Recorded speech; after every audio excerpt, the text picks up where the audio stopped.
Olá, vamos falar um pouco agora sobre o estudo de caso. Sobre todas as metodologias que a gente pode utilizar na elaboração de um trabalho de conclusão de curso, eu acho que a área de administração e de gestão são as áreas que podem tirar mais proveito dessa metodologia. De uma forma geral, eu diria que a metodologia da comparação, da comparação de modelos, é uma metodologia bastante usada e também muito importante. Mas o estudo de caso, ele é especial, porque muitas pessoas querem fazer um trabalho que traga também um benefício para a sua carreira. E ela pode fazer isso através do quê? Através de um estudo de caso da sua própria empresa. Agora a gente tem que entender que o estudo de caso é uma investigação empírica, que estuda um fenômeno atual, geralmente um fenômeno que está acontecendo naquele momento. E que por isso muitas vezes não vão ter, os estudos de caso de uma forma geral não vão ter uma grande revisão bibliográfica sobre aquele assunto. Na verdade, você vai estar explorando pela primeira vez, vai estar coletando dados, investigando de forma profunda uma determinada realidade. Mas para isso é preciso um planejamento, porque um estudo de caso não é simplesmente coletar dados, é coletar, relacionar, estabelecer relações entre variáveis, entre causa e efeito, e investigar uma determinada realidade. Então, o Yin, que é o principal autor na área, ele disse, é uma lógica abrangente de planejamento, coleta e análise de dados. Para quem serve ou para que serve o estudo de caso? Ele serve para analisar uma situação que esteja se desenrolando em um determinado momento. Por exemplo, uma determinada empresa está tendo grandes dificuldades em superar problemas de logística. E isso está acontecendo na atualidade.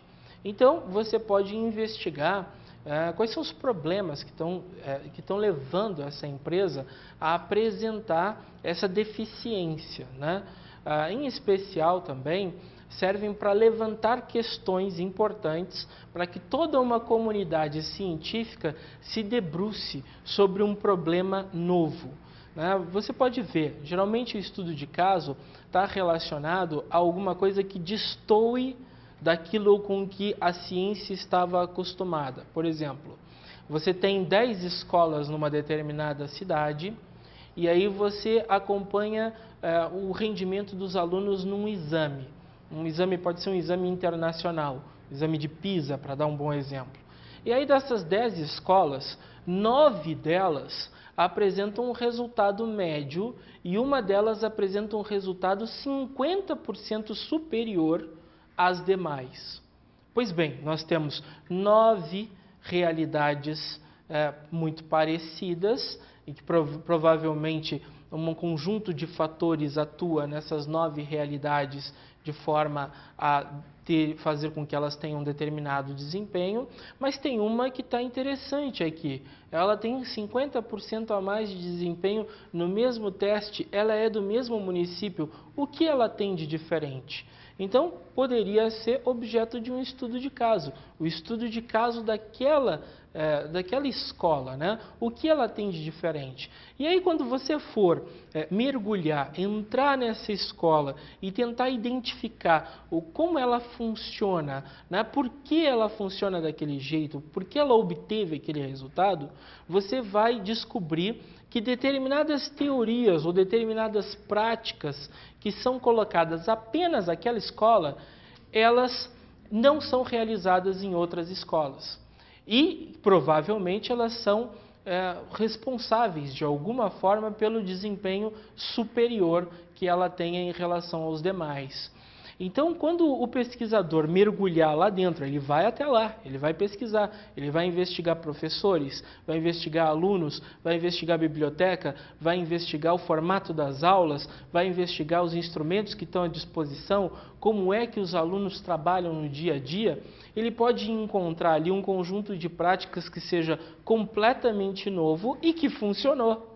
E a partir daí, né, a partir dessa constatação, tentar enxergar como é que isso aconteceu, né? Como é que foi todo o processo que levou aquela escola a ter esse desempenho superior. E fazer uma teoria, escrever uma teoria a respeito daquilo. Escrever um artigo, escrever uma monografia, né?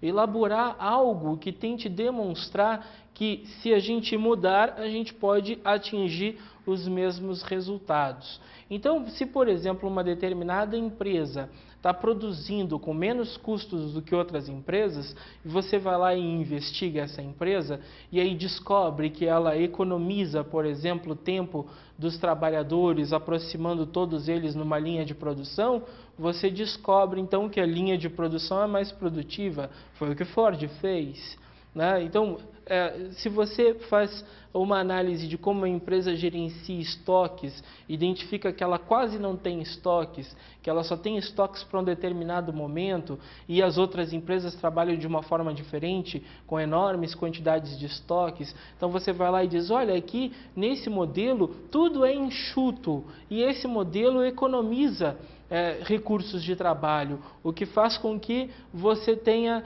menores custos e maiores lucros. Então você estende, né, ou tenta formar uma teoria a partir dessa realidade e que no final pode ser estendido para um conjunto grande de outras empresas do mesmo setor, geralmente, né, o que a gente está falando aqui. Por isso que o estudo de caso, ele geralmente pode ser um pontapé para o início de uma nova teoria, de um novo paradigma, né, de um novo modelo.